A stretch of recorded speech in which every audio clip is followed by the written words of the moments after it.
Just initial thoughts from each of you on what culture means to what you're doing.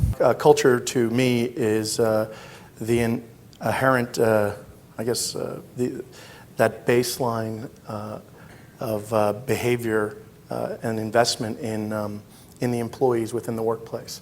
We use in our materials elements of our culture, from everything from being proud to be a Colombian, the passion that the staff bring to the work. It's incredibly powerful when someone who is looking to hire an organization, they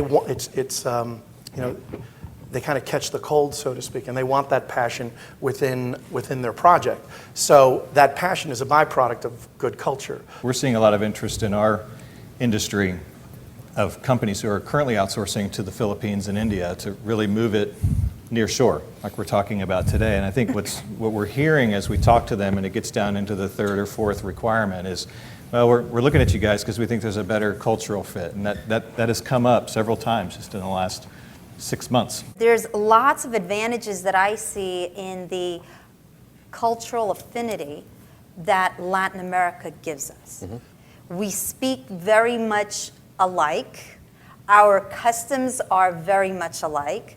So it breeds that trust again.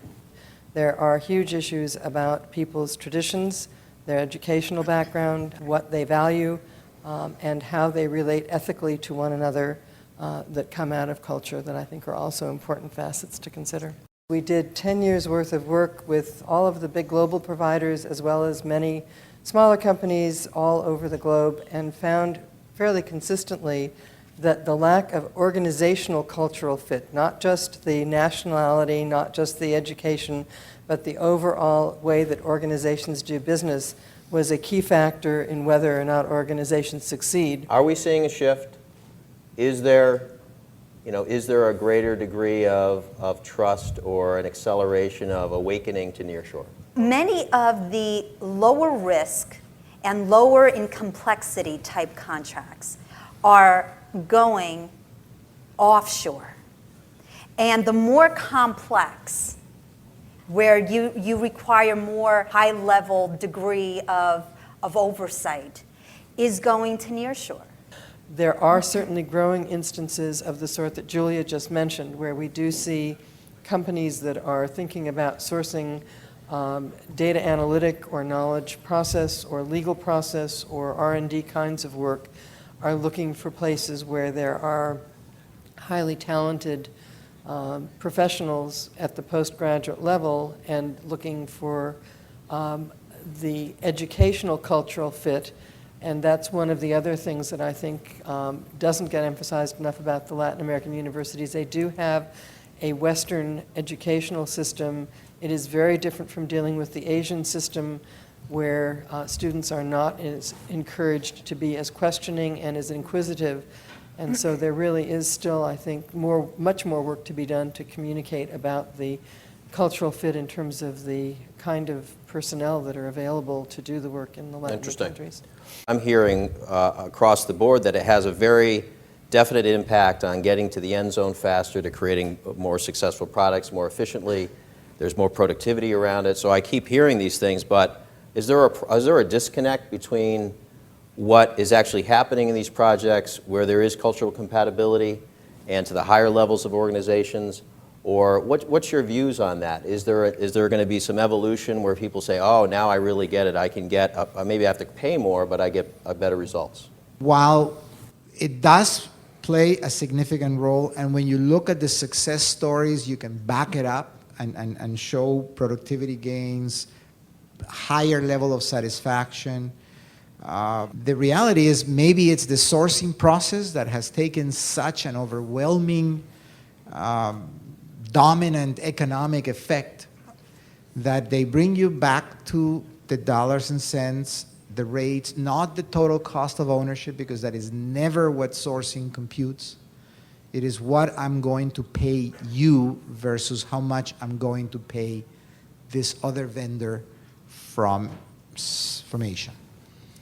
And I can tell you, I don't know how to deal with it other than accepting that fact and trying to live around it. When a procurement person's compensation is directly tied to how much they can chop away at the contract value of an organization, you are going to, you're fighting against, you know, just to the point before about procurement, I got some very good news recently. We raised our rates for a very large organization because our argument was to the point of us being a trustworthy vendor who consistently delivered, et cetera, et cetera, et cetera. And the procurement person who was in charge said, I'm sorry, thank you very much for the 2-year commitment, we're going to bid. And they went out to bid. It was a 3-month arduous process, and we came in right about in the middle, and the business owners stood up for the quality that our organization provided.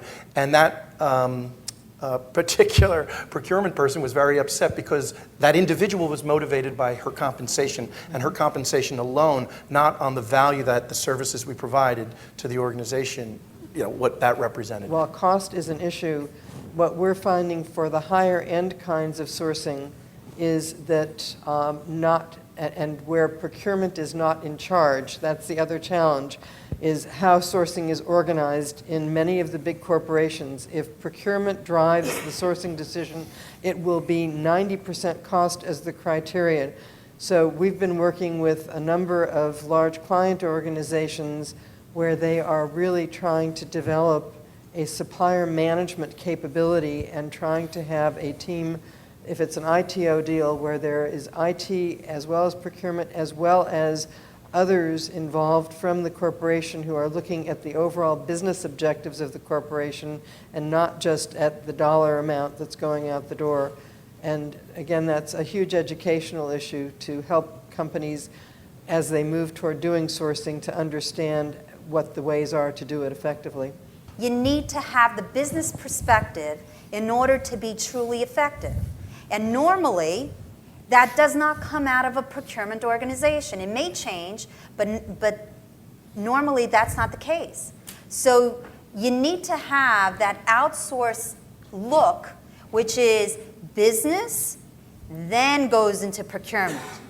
Or not, you're a procurement individual and you're going out to the business. It needs to go the other way around. Very good. Oh, yes, Dawn. In a world-class organization, procurement does recognize total cost of ownership. They don't focus on price. So for those of you who are up against procurement that's only measuring price, you're probably not dealing with the right corporations and the right people within the organizations. A true CPO these days is looking at TCO, 100% of that iceberg, and the sourcing process, I would say, does belong within procurement. They have been doing strategic sourcing, TCO, for years, and they've perfected the methodology. The methodology applies to outsourcing agreements. A good strategic sourcing organization brings the business unit in to help make the business decisions. They bring the legal team in. They bring their change management people in. They bring the people that are going to actually own the contract into the decision. They don't make the decision for the business unit. I was just at an Innovation Procurement Summit last week, and all they talked about was getting closer to their business units, understanding what's driving their business units. It's not just about shareholder value. It's not just about saving money. It's about understanding the 5-year plan, 2-year plan, 1-year plan of each of the business units and then serving them. So when they represent the IT organization and they truly are close with their IT organization, they can source an IT contract from a process. They shouldn't be the decision maker. It should be a cross-functional team that makes the decision. And as we go through this, procurement is starting to own more and more of the process of outsourcing, whether it be IT or BPO. They're owning the process. So I think we need to learn to have the conversation that the procurement people need to have with the business units. The business units need to have it back with procurement. They all need to have it with the CFO. So now everyone understands how these contracts come together and bring their in-house counsel into this as well. So I have to defend them. I've seen some amazing CPOs that can manage the process of outsourcing phenomenally. Yeah. So one of the most successful examples, and you can read about it if you are interested, you can contact the appropriate person at P&G. They have an Office of Strategic Sourcing. They have a process that includes procurement, but it also includes legal, it includes the business, it includes and is driven by their CEO, who on a quarterly basis holds an event where he meets with their top 12 to 15 providers' CEOs.